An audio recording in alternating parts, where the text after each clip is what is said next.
Alright, so this is a mini log of the headlights. I guess it's part 2. I'm actually got all the bits together now to fit the headlights. I got the headlights in the van there. I've got one of them out already, and one of them is just slotted in, not fitted yet. So what you need to do to actually remove your headlights on this van, it's a bit of a pain in the arse, to be honest. You do have to drop your bumper down to get to the bottom 10mm bolt underneath there. It does look pretty good in that there, doesn't it, eh? Look at that. It's amazing the difference in colour between the two lights. That one's a very yellowy colour and this one is a nice clean new look. Quite nice. Really wouldn't mind trying to source another bumper for this as well, because it's got some scratches on it from whoever had it before me. I dropped solder on it over there. There was a big solder splodge just here somewhere where I was installing air conditioning. All the radiators still look nice and new. But yeah, anyway, right. I can't get sidetracked here, can I? So to drop the bumper down on this thing, it's to actually do the headlights. You've got to.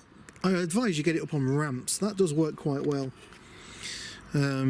Minus my shredded sleeve. And then this little bit of plastic here, this little splash guard. This, depending on if it's been apart before, I'm guessing this is probably mostly missing on yours, because on the other side on mine it's missing. You want to take this thing, you don't have to take it all the way out, like completely out the arch, but you just need to move it out of the way slightly. There's two Torx. What size were they? The Torx bits. I can't remember what size they were now. I think they were T25s. Yeah, T25s they were. Little Torx bolts underneath. There's two of them under the this bottom corner here. One here-ish, just here, and then one around just about here somewhere. Nice and good. And then once you've got this down, you have to reach up in here, and on this very back wall, it's probably best if I show you.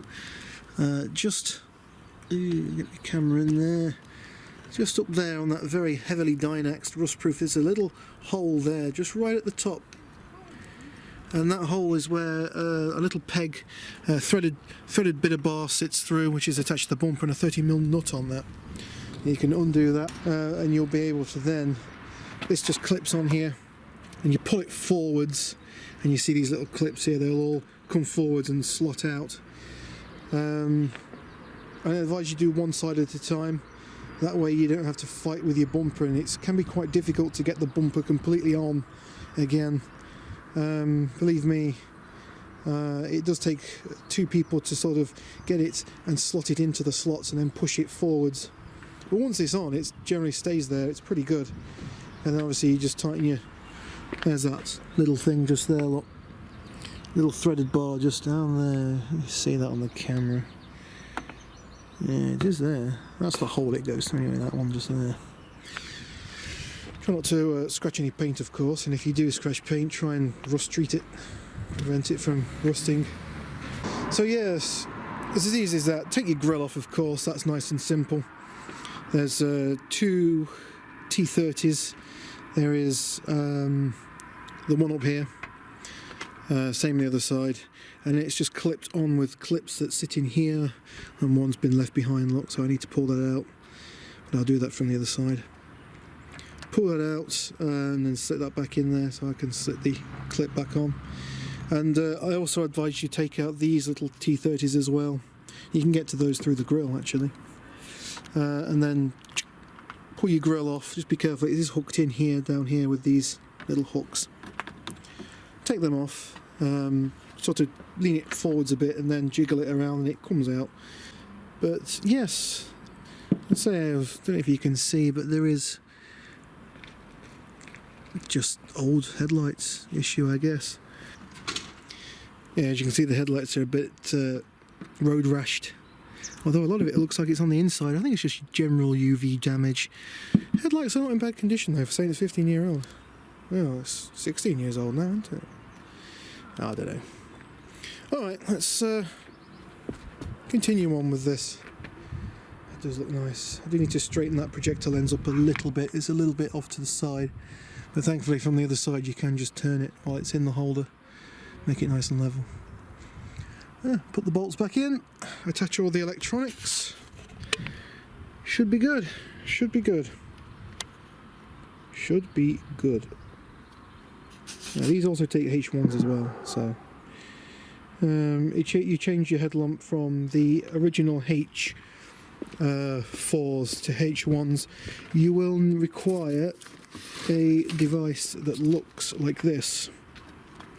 Now, these are for HIDs, but you can convert them over to work with H1 bulbs. All you have to do is cut this plug off and just put 2 spade connectors on the end, and that's it, converted to H1. And I will do that. I'll do that in a little bit.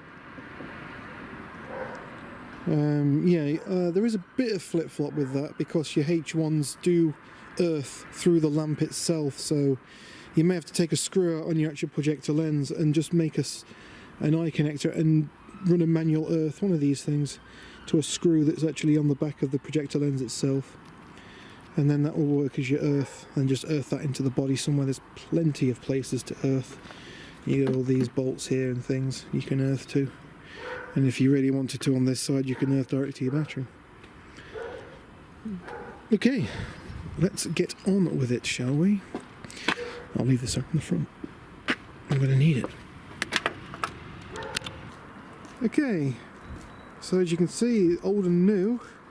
Shame it's in the daytime, but we've got the new on the driver's side and the old in the passenger side. Obviously it's the United Kingdom, so left and right and all that. But I'm sure you can tell the difference. Go on then, Ellie. Wow. You can hear the little flap inside making the noise. Looks good. Now to do the other side, which is the same as doing this side. And to put it all back together again, it's nice and simple. It's just a case of lift the bumper up, pull it forward a bit, push it up a bit more, push it inwards and then slide it in. In fact, I might be able to do it all with one hand. So the bumper comes up slightly. Let's see if I can do this with one hand. Like this somehow. Yeah, I don't think I can do this with one hand. The bumper goes forwards. Oh, I can. No, I can. Would you believe it? Like that. In, push it in with your knee, and look how it all slides together. Nice. As easy as that. And all these plastics just tuck in and slide in. Nice and easy. Okay, so that's looking pretty good, right? Right? I hope so. I haven't got anything I can sit the camera on, sadly. I might be able to sit it on my tool bag. Because I wanted to show you what these lights actually do. Let me put the camera down here somewhere and see if I can zoom you in a little bit. There we go. Okay, it's a shame there's a bit of glare there from the remaining daylight. There's not much. Don't laugh at me, I'm a bit raggedy. Scruffs and all that.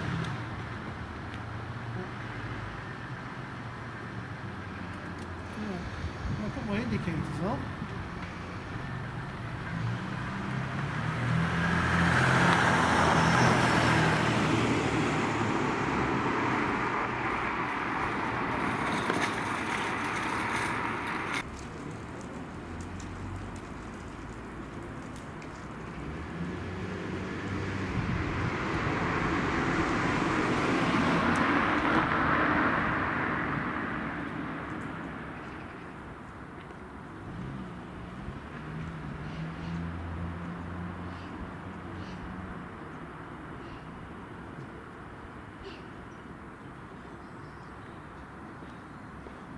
That's pretty cool, huh? I thought it was pretty cool. Oh, Get that zoom back in again, there we go. Right, so it takes some wiring to do that, but these halos, oh wow, an ambulance. All these flashes on. You save people. So to get these to work, you have this little box here. 4 different wires, on earth, and 3 inputs. And one input goes to your, what do you call it? One input goes to your indicator, one input goes to your side lights, and the other input goes to your dip beam. Because when your dip beam's on, your side lights on massively bright, so it just dims them down. Also makes it so that your indicator will flash on your halo and not turn the halo off at the same time. What's the point when you've already got your high beams on, or your dip beam? I think that looks quite good, that. It's just a shame the camera doesn't pick it up very well. The camera picks it out as very blue. It's not as blue as it is during the daytime. A little better at night, I think. Alright, that'll do for now. I'm bloody cold. I've got thermals on and everything, and still I'm freezing cold. Okay, I'm going to wrap my tools up now and call it, call it quits. I am freezing, so cold. Thanks for watching. I'm pretty sure you guys can see that, but that is what I call beam cut-offs. Look at it.